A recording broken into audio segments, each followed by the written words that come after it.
要说一种决定的加朋友晓得，但那人家早弄了用些到短期一种决定的加朋友，用些到在内都讲的古多么少事。弄那样弄完了看，了样弄突的，伢的在อเมริกา那样路不林都弄第一种二才能够去，弄那用些到在内些的多讲的古，弄那有多他去小路，是了可以要还在有。Coin Boker 那也一度 Senator 一度สภาทั้งเชียร์ตาต่อให้รู้ต่อจะยืนดันทรัมป์จะลาเส้นแต่ชินอเขาเขายอดถามินชีให้จอไอเดียเตโชเอลามายอดตักหรือจะเขาหรือว่าหรือป้ายืนดันทรัมป์เขาไปเขายอดถามินชีให้จอไอเดียเตจอเมริกาต่อให้เดียยอป้าออร์แลนโดลาตัวเตจพม่าเที่ยยอสารในหมู่ป้าแต่ชี này chạy một chiếc tàu cho,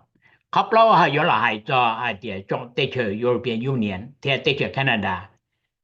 ta tạo hay lù tây giờ Donald Trump giả là sang và nữ do sâu sẽ không là luận cả tây trời và do pi ta kỳ mù, chắc khó chi do là tây cứ năng giả cho lù và nữ tàu nô cũ nữ giải cho lù chạy chen, chỉ giờ nói trong cái này trả phong yêu này sẽ được tua mà lù chạy lù nhiều công đã cùi biaวันที่ชาบกูท้าว่าโจโดยจงกิตินจ่าพงยืว่าต่อเธอกูวันตัวชูเทชิตาลีน่าจะไม่ถูกกิติให้ดูกูไอเดียสากกูให้สอสื่อกันดาวจอยศสากกูให้ลิโกงไงสอสื่ออย่าเรียนกูว่าก็โจเขาก็แกเงียกูให้สอสื่อเทชิตาลีน่าก็ให้ก็จะรู้เธอกูว่าโจเกให้สอสื่อยังเขาว่าชาหังวิธีเขาที่ก็จะต้องมาเชื่อสอสื่อจะต้องยังต้องโตcó cần gà xe rồi rồng cái cú lầu là nhận ta là để thầu cái chuyên gia cá thiên cái giờ lên nó cú cả châu chỉ bảo để xe cú giờ hai tàu đi cha thế chỉ ta lên nó trời đi cú này nó tuổi từ nó là từ chỉ mà này tuổi lòng chỉ mà này tuổi thơ cái giờ lên nó cú xa là hai tia cái cú hai cả sao cha lên này có chín là thì xe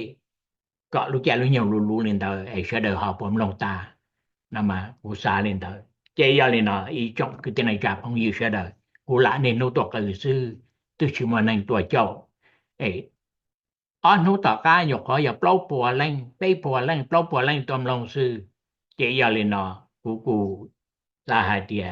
chế là thà là từ một nó bùa sử dụng để cha nó sư chế giờ này nó bé làm long so sư chế sinh chi bia cha nó bé làm long so sư trở lại cú tàu thảวันtu sư là một ai tiệt lúc lâu liền tụi nó tị trong ở trên này cũng chỉ nó giờ Donald Trump họ và nữ giờ chia sẻ không là luận cả tới trời giờ pi lúc lâu liền tụi nó tị mà chỉ giờ lên nó được cũng vào đầu mua cái chó mua cái tê cái chỉ tổ xe tàu ya nhỏ đầu tê cho America nó thiệt thông bờ trong tê nó chỉ giờ lên nó bây giờ thả họ nó mình chỉ sự là họ in the law ya chat lan tự so sự MSNBC News chat lâu liền tụ nụ tị trong ở trên cái China ya nụ nó cô tàu chat hay tiền nhau rồi tây cho America nó là yên mua cái chỉ tàu xe rồi như Donald Trump giả là sang mà ta chỉ nó và mỗi ít tuổi senator luôn bề hùa Cory Booker nếu vậy tụ khả năng sắp hạ thành xe nhau rồi tây cho America nó nếu ta tỏ hay lu tàu trả thế chỉ tàu xe rồi giờ Donald Trump trả là sang mà nữ pi hai lũ nam họ thấu xa tại trọng đủ trả nó nữ chẳng hay nữ tàu hay là hai tiền nữ gió hay thua giả và nữ chỉ tàu xe rồi giờ Donald Trump trả là sang tàu giả và chỗ một cái bùa rồi tây cho America nó một cái bùa rồi cho cái ba cho cái thơ rồi tây cho America nó mà giờ lên nó nữ gió hai có tế lên tế tàu nữ gió hai có trên nữ lúc chế họ có thể tàu đi chả mà nữ ta tỏ hai ta xin nó cú yếu mà cho in nhọc họ đua theo video đó này sẽ được bỏ vấn đề của thản dĩ hay cho hai tiền cho trai đỡ cái hai lũ nhá rồi sắp hạ thành xe này họ dùng đi chả do vì lý cha giờ Cory Booker thì họ hai lũ lên nó theo của họ yếu mà thả mình chi hay cho canh cử đỡ cái hai lũ nhá rồi sắp hạ thành xe hai lên nó là hùa filibuster nằm mà filibuster giờ ít họ quá một trò chạy nhà rồi họ sắp hạ thành xe và lần từ do hai lũ còn đấy bộ đi cha lần đấy tàu giờ trên thế tàu giờ thầu nữ chỉ tàu xe đầu tây ya là giờ thầu lũ chạy và sắp hạ thành xe ta tỏ mua ít cho chạy là giờ ý giả đã chỉ cho là thả ấy có sẽ được sĩ giả bảo dùng chỉ mỗi ít tiền giờ là filibuster giờ là hai lũ có chỉ bu cơ đi mà chỉ bu từ từ chỗ đi mà nếu hai con đây lên đây tàu mà nếu mà cho chạy và cho chạy lên tới chỉ vậy là tiếc cú cho những cái video thì những cái đua là đó này sẽ được bỏ cú mà là ai chuẩn gì ai tiếc và khả năng này ai giờ đi trả tiếc tạo nhiều veterans who became sick or even died from their toxic exposures. When we started talking about dioxin, when Vietnam veterans heard that, they immediately thought of Agent Orange. And that's probably what this is, our generation's Agent Orange. There's a lot of decisions being made behind closed doors, he continued. We want to know what the plan is. We want to know what the plan is. We're not against efficiency of government. We're not against even removing VA employees who may not be fit performers. A veteran has a unique understanding of another veteran's needs, Claire continued. When you lose those folks out of the VA, the veterans, you lose an institutional capacity to understand veterans. It is also unclear how these cuts will impact VA research, which Claire also stressed has helped veterans deal with complex issues that are service-connected, such as traumatic brain injuries and post-traumatic stress. In addition to being concerned about how recent budget cuts and staff reductions will impact veterans care and caregivers, Claire said DAV is also concerned about the impact on veteran-owned small businesses. DAV is asking veteran business owners whose contracts have been recently canceled or who have been fired from their VA jobs to reach out here.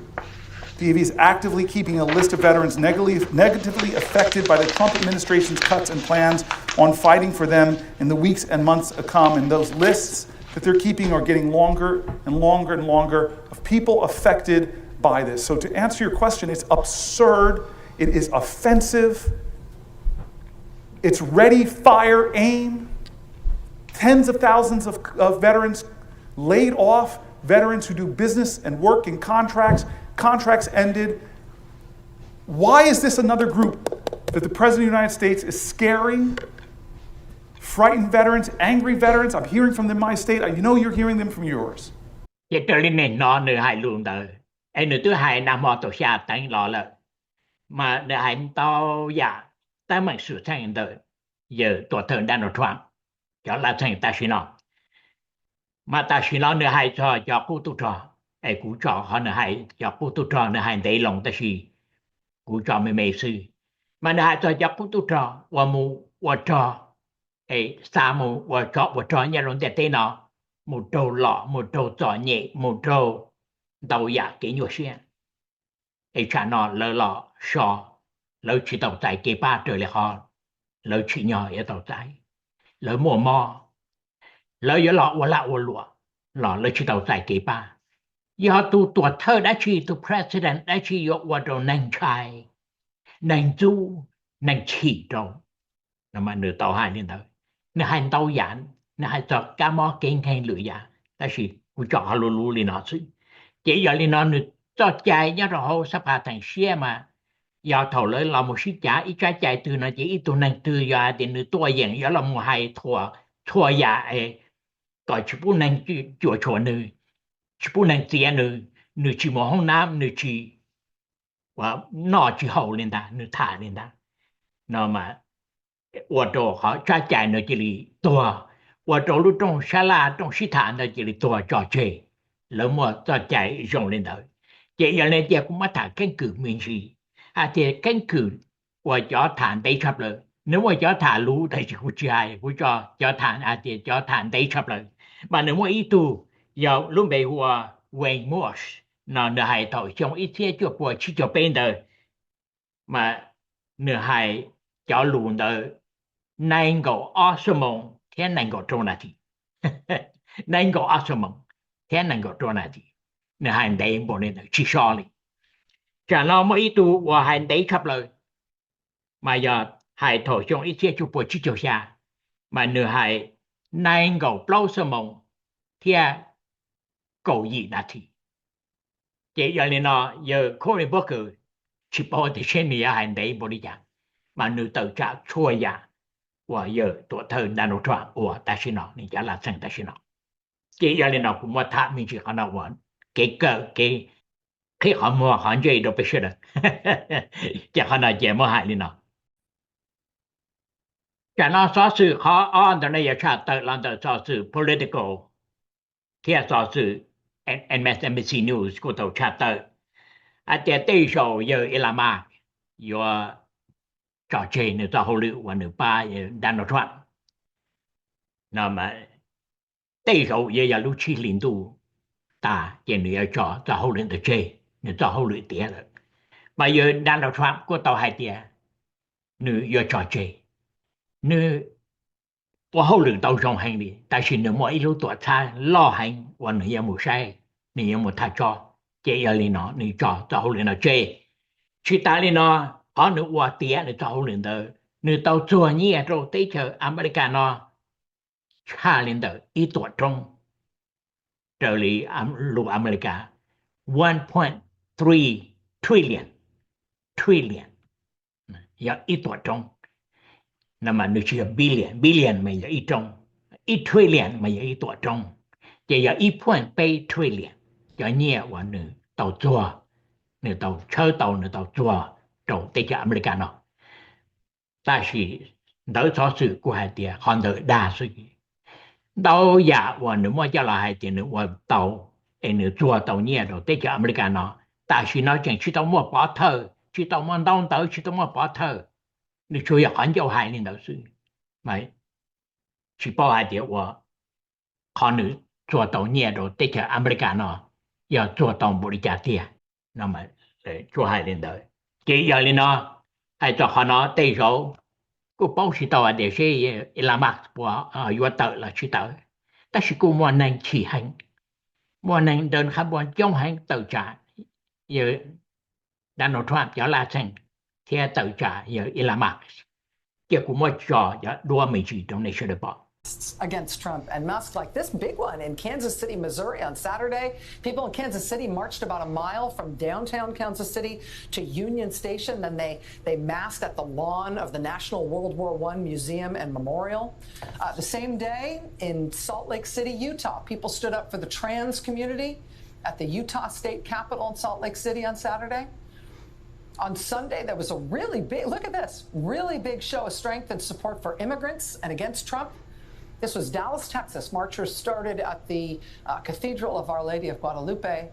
They marched to Dallas City Hall. Chỉ tới đến đây phò thì nó này tự trả trong hành này đến khám buồn trong hành này chỉ tàu xe đồ giờ có thời gian nó soạn cho là thành thế chỉ tàu xe đồ Elon Musk mà ít tuần gái ít đại phía là ít đại bay thì nó hay tiệt perfume smell good mark sticks nó mà này tiệt nắm hồng chưa ca ta chỉ mark chưa lư này hai lên tới chỉ có nó mà thả đi nó cho nên sao sự hấp bên đó là trả tờ làm tờ sao sự ABC News trả tờ lưu lâu liên tục nút ý trong ở trên này của China cô tàu trả tờ hai tiệt tăng mà sự thay đổi họ cái do đầu tây chờ Pama tây chờ Thái mà chẳng do họ tăng mà loว่าตาชีนอจะในตัวเรารู้ได้เชิญตัวป้าไอ้จังตัวเราชัวใช้ปวดชัวจะมัวจะเสียไอ้ยัวเจอเตาเจ้าชิตันเลยเนาะตัวเราเข้าเราเดินจะว่าเตาตาชีนั่งเลยมาตาชีนอจะได้ทอดสื่อเตาไฮจะเตาตาชีนั่งเลยอย่าเยี่ยมว่าออเสียจับปวดแรงเลยนั่นมาขณะอย่าตั้งมันสื่อใช้ยอดโตได้เจอพม่าเทียได้เจอไทยฉันแจ้งชับเลยอย่าได้เจอพม่ามาได้เจออเมริกากูตัวไอเดียอเมริกาอยู่ป่าเลยเอาล้านดอลลาร์หมู่เราได้เจอพม่าเที่ยวชิตาเลยเราจะสายอีจอหมู่ดอกป้าดอกชัวแต่ชิจะหมู่ชิตาจ่อวิธีหาที่อเมริกาจะในกรุงกาชิตาเราได้เจอพม่านั่นมากูอยากให้เขาเจอเกาหลีมาลูกได้เจออเมริกาเนาะเจอเลยสอสื่อตัวไฮนึกกูเจอหลียาตาเราเลยวิธีหาที่เยอะดันโนทรัมป์ที่อิหร่านมากมั่วจะในเจอตัวจงไฮมาสุริยะตาเราเลยถอยช่องออสเตรียนั่งก็เป็นเดิมได้เจอโมร็อกโกมาอาเกนมาเราสมองตากาซื้ออเมริกาจะนั่งตัวหมูป่าตัวหมูชอตาแล้วมาอย่าเลยเนาะรู้ใจตาชิเนาะอย่าอีกข้อกี่ว่าตัวเชียอาจจะได้เจออเมริกาหนึ่งเจอ lì America giá tạ là lời lớn chỉ khó nó cũng chuyện mà thả lù lù lì nào sư cái nó sao sự hấp dẫn đó nó giờ trả tờ làm tờ sao sự CNN trả tờ lù bê liên tu nụ tì bê cho ý trong ở trên cái China của tàu trả tờ hai tia cho tới chơi European Union thì tới chơi Canada của hai lù tê rồi giờ Donald Trump hai cho họ ta mà sự sang đợi họ và do chia sẻ rồi tê không là luôn cả tới chơi ấy do mua sĩ rồi lúc lâu liên tu nụ tì ở nào mù mà tới chơi European Union của mua trong sĩ thả lo thì sĩ thả lên tới nhờ đầu tới chơi Canada lo Canada tụ thấp bự cha của tàu lò hai lũ trong nơi cho bê xanh và ý cho lũ tê rồi giờ tụi thơ Donald Trump tới cho America nó chắc mới cho mình chỉ video trong này sẽ được bỏ em cũng mà đi họ thả tuần gì mô. Today I would like to focus on the threats to global prosperity and stability, thus our competitiveness, and the rise of protectionism. And as our domestic agenda cannot be seen separately from global developments around us, let me start with the US tariffs. When the dream of a united Europe began, it started with a very simple idea. Let's create one single market. Let's break barriers, take tariffs down. That is what made us strong. Because our companies grew, and so did the ties that bind us together. And then in the same spirit, we worked with partners across the world, including the United States. We built strong connections that we believed were unbreakable, and trade brought more than prosperity. It brought the idea of a shared way of life. And with commerce, our partnership has also grown. Countless are the friendships across the Atlantic. And because of this collective experience of the last, almost 75 years, so many Europeans feel utterly disheartened by the announcement from the United States. Unwavering belief that an economy is only strong when it serves everyone. Because in society, people can slip through the cracks. They can be left behind. And that was the reality for far too many Canadians, even before President Trump's tariffs, and now because of them,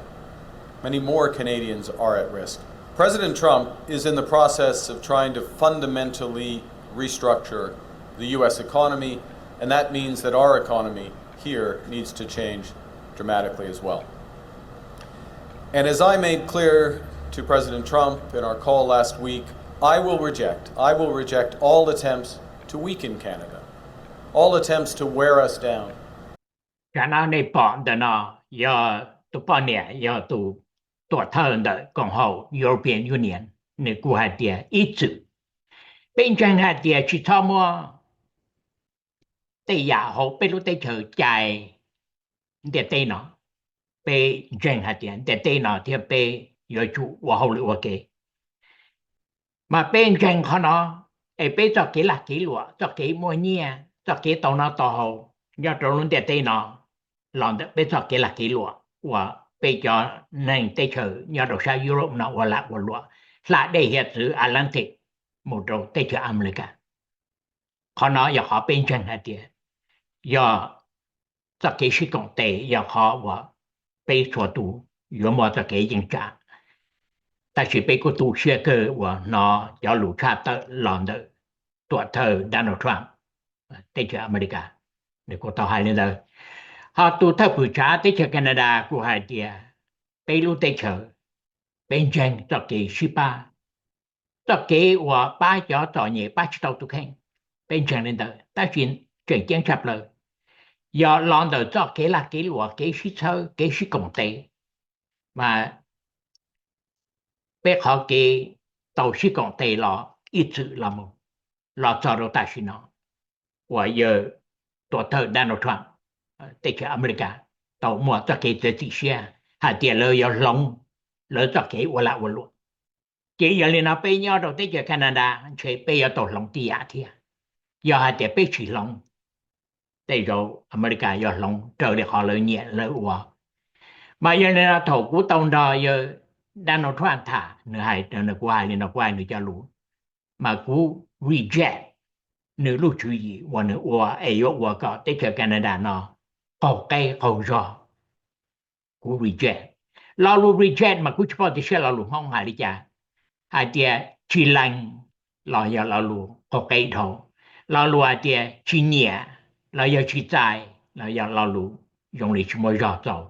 chỉ lo lũ lo hai tia participate cú participate Donald Trump cho lũ thầu ưu sĩ thả hồ sa tông nửa hai lần đó chỉ giờ lên nó khó là cũng bắt thả lên nó hai tròn tới giờ tuổi thơ Donald Trump lúc chú ý và yêu sầu xe không là luận cả tế chờ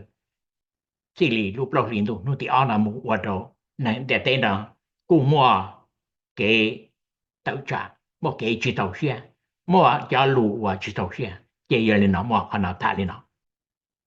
cho nó khó chuyện nó giờ là tê cứ này ya cho lũ nô ấy giờ lên nó và cụ sa thì giờ cho lũ nô chạy chạy cứ này và cho được có tê chỉ ta lên nó cũng thôi đã thì cũng mất cái lông bè hay kia vì nó thì cái tàu chơi cụ làm tàu ấy cụ sa thì cái giờ chỉ sa để cha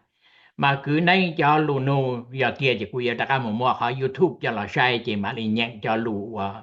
cứ này sau tới chỉ cụ thọ lên tới เพื่อก็เสพรู้ใจรู้ยอมมาเจกูมาคืนนั้นจะหลุนนูเจอเลยเขาคุณยอต่อมาคืนนั้นก็ต่อนัวเจเยดานอทรัมป์อย่าอีตัวหมดปล้อมันทุนต่อให้เลยหมดเชิงเที่ยวชิตาลีนอเยดานอทรัมป์อย่าอีตัวไหนเงียบปล้องดูขอนะหมดเชิงเยดานอทรัมป์หมดปล้องดูต่อให้วันเดย์หนึ่งหล่อว่าตัวเธอแต่จะอเมริกันน้อยรู้อี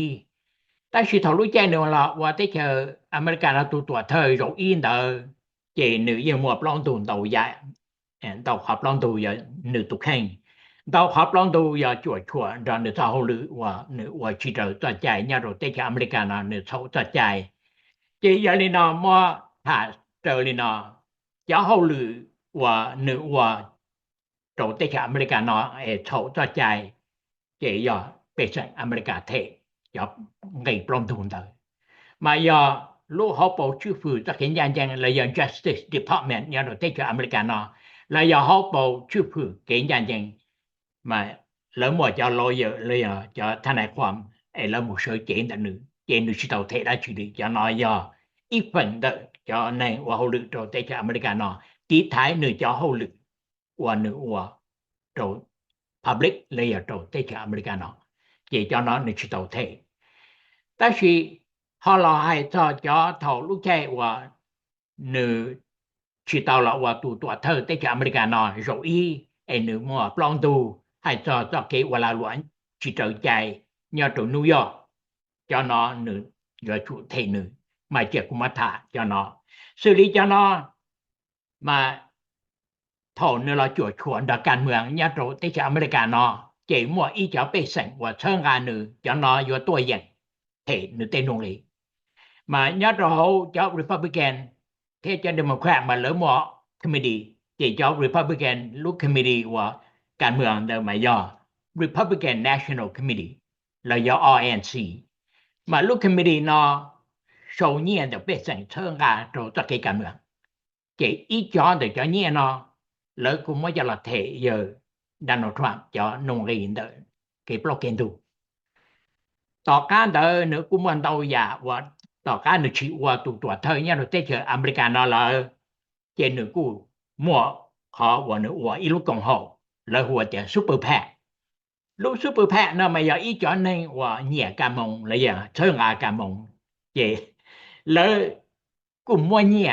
ตัวโตลูกซูเปอร์แพคเดินมาอีเทียอย่างจอนนึงมั่วเนี่ยบล้นู่ว่าแล้วมั่วเลยขอลาเซงแล้วสาก็ตัวเธอเลยsơ là họ là thành vậy là cho nên mới nhầm là nôn đời là thể nhẹ ba là do là thể nhẹ rồi ít cho giờ cho bê sảnh và nhẹ giờ Donald Trump vậy là thể mà chắc cũng mất thà cái nhiều lúc mình gì mà chỉ lý thọ và